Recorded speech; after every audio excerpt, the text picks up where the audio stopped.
সরকারি কর্ম commission PSC BCS পরীক্ষার জন্য নতুন সিলেবাস তৈরির কাজ শুরু করেছে।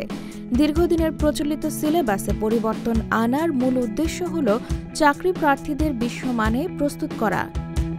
পিএসসির চেয়ারম্যান মোবাশ্বের মোনেম জানিয়েছেন, ৪৯তম বিসিএস থেকেই যুগোপযোগী সিলেবাস চালু হবে। প্রার্থীরা যাতে শুধু দেশে নয়, বিশ্বের যে কোনো জায়গায় নিজেদের যোগ্য প্রমাণ করতে পারে, সেই লক্ষ্যেই পরিবর্তন আনা হচ্ছে। পিএসসির একাধিক সূত্র বলছে, চাকরির পরীক্ষার সিলেবাসগুলোর মধ্যে যে বৈচিত্র্য রয়েছে তা দূর করতেই এই উদ্যোগ, যাতে সরকারি বেসরকারি সব ধরনের চাকরির প্রস্তুতির সঙ্গে সঙ্গতি রাখা যায়।